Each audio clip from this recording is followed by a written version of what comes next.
kali ini saya hanya akan memperkenalkan program pemberdayaan yang kira-kira dapat juga dipraktekkan mungkin di LPKA lain. Untuk sementara ini kami baru mencoba di LPKA Yogyakarta.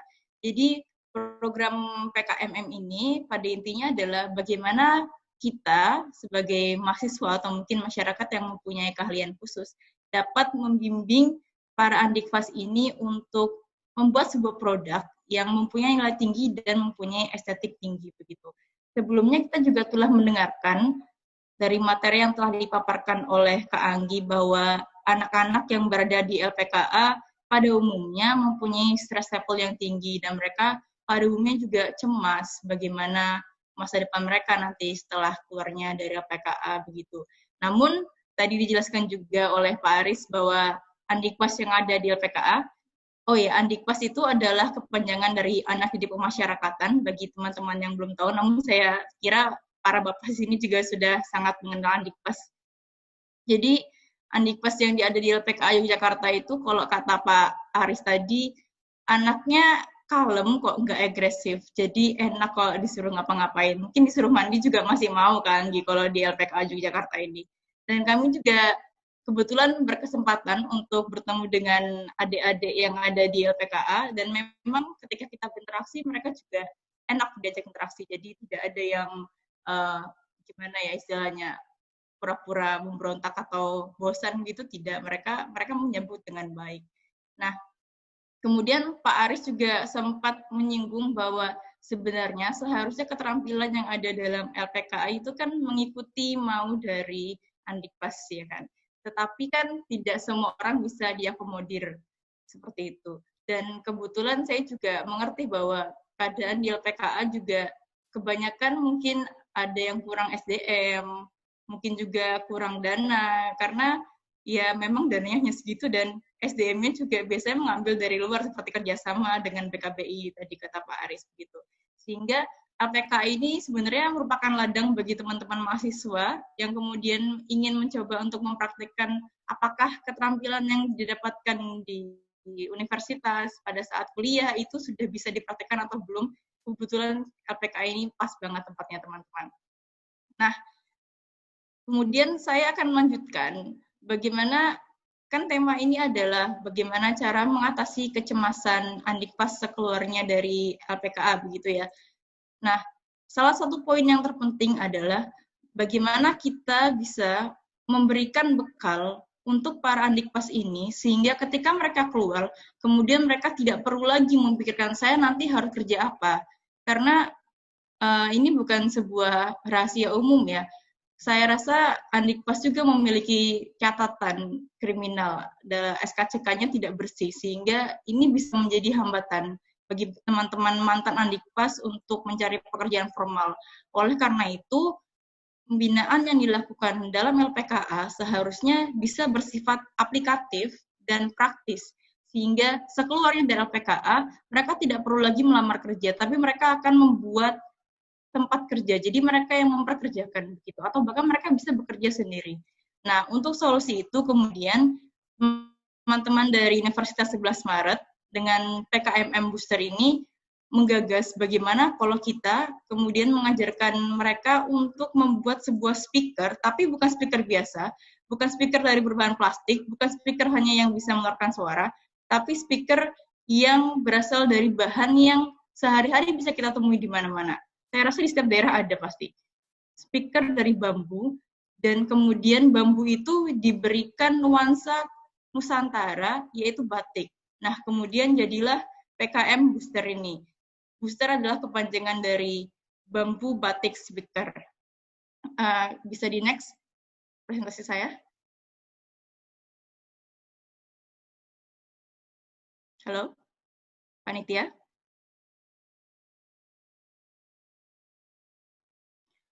Oke, jadi mungkin ada kesulitan dari panitia. Jadi pada intinya, karena ini adalah program pemberdayaan, kami mengajarkan bagaimana proses untuk membuat produk tersebut, sehingga tidak hanya goalnya di sini bukan untuk membuat produk, tetapi bagaimana para adik-adik Andikpas ini,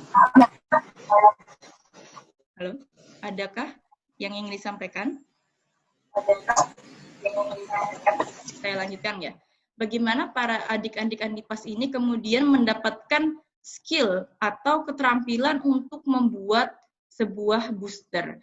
Nah, bisa dilihat di gambar sebelah kanan, ini adalah 3D model dari booster bambu batik speaker itu. Jadi, idenya adalah bagaimana mengelevate, menaikkan nilai sebuah barang yang mudah ditemukan dan bernilai rendah menjadi barang yang fungsional dan juga bernilai tinggi. Nah, cara itu kami temukan dengan mencari barang yang tadi itu, mudah ditemukan tadi, dalam berupa bambu, kemudian membentuknya sedemikian rupa sehingga terlihat estetik, dan memberikan batik di sekelilingnya. Dan setelah kami cari juga, kerajinan-kerajinan batik, baik itu berupa kain ataupun berupa kayu, itu memang bernilai sangat tinggi. Di sebuah benda yang kemudian dihiasi oleh batik itu bisa bernilai 2-3 kali lipat dari nilai awal.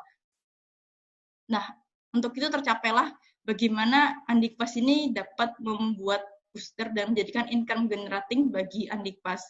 Nah, untuk bisa membuat itu, kami kemudian memperkenalkan kelas-kelas pada adik-adik Andikpas. Jadi dalam booster ini ada 3 kelas yang utama. Yang pertama adalah kelas membatik. Ya, kelas membatik. Kelas membatik ini, dalam kelas membatik kami akan mengajarkan bagaimana proses membatik mulai dari apa itu batik sendiri, filosofinya, dan jenis-jenis malam, jenis-jenis canting, teknik untuk membatik. Jadi membatik itu tidak semudah karena saya juga sudah praktek dan kebetulan saya merasakan bagaimana susahnya membatik di media yang datar. Membatik kan lebih susah lagi ketika kami menggunakan media bambu yang itu kayu dan berputar silinder begitu. Nah, di kelas-kelas membatik kemudian juga diajarkan bagaimana cara membatik dengan media kayu atau di sini bambu. Kalau biasanya batik itu hanya kita lihat di kain, kita akan mencoba mengaplikasikan batik ini di media bambu dan teman-teman PKN kemarin sudah mencoba.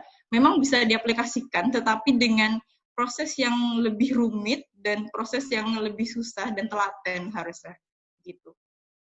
Ya, nanti materi akan dibagikan pada akhir. Kemudian setelah diajarkan kelas membatik, di adik-adik pas juga akan diajarkan kelas elektro. Jadi elektro di sini bukan elektro yang diajarkan pada saat kuliah, tidak mendalam karena kami juga sudah mencoba untuk memperkenalkan seperti itu pada adik-adik pas, kemudian terlalu susah untuk dimengerti mungkin karena level pendidikannya memang belum selevel teman-teman yang sudah di kuliah. Jadi kami hanya memperkenalkan apa sajakah komponen yang kemudian dibutuhkan untuk membangun sebuah speaker. Seperti bisa dilihat pada gambar yang sebelah kanan, ini adalah komponen yang dibutuhkan. Jadi kami hanya mengajarkan itu saja yang dibutuhkan dan bagaimana cara merangkai itu. Dan juga dasar-dasar bagaimana cara itu bekerja, begitu komponen elektron bekerja. Dan untuk kelas ini sebenarnya kami juga ingin mengajarkan bagaimana cara mensolder sehingga mereka bisa praktek secara langsung. Namun karena situasi pandemi dan tidak memungkinkan untuk kami bertemu langsung dengan adik-adik Andikpas karena ada beberapa protokol yang harus kami ikuti, kami hanya mengajarkan secara via daring. Namun saya juga yakin dengan via daring ini adik-adik juga sudah mengerti karena kami juga sudah praktek. Setelah kelas elektro, kelas terakhir adalah kelas pemasaran. Di kelas pemasaran ini kami juga tidak begitu mendetail membahasnya. Kami hanya memberikan beberapa cara bagaimana kemudian jika sudah membuat booster dan booster itu bisa dipasarkan. Yang terpenting adalah branding dan there is something unique gitu. Branding yang kami berikan juga kami sudah memberikan adik-adik saran untuk logo. Logo yang di awal pertama itu adalah logo untuk barang juga.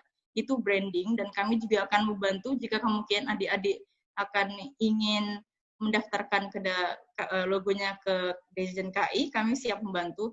Dan kemudian salah satu hal yang penting dari pemasaran juga yang lain adalah promotion dan manajemen. Untuk promotion dan manajemen ini juga teman-teman juga sedikit memperkenalkan bagaimana secara mudah saja bisa promosi melalui lembaga-lembaga. Maksud saya media sosial yang ada dalam internet. kami menggunakan Instagram, website, dan media sosial lainnya. Dan kami juga mengajarkan bagaimana proses pemasaran yang baik gitu. Bagaimana caranya menampilkan produk sehingga produk itu kemudian terlihat menarik di mata orang lain. Selanjutnya sebenarnya sudah kelasnya. Jadi presentasi ini selanjutnya hanya slide terakhir adalah perkenalan tim saya. Jadi saya tidak bisa melakukan ini sendirian dan saya didukung oleh teman-teman yang luar biasa yang berasal dari FH. Ada bisa ditunjukkan presentasinya?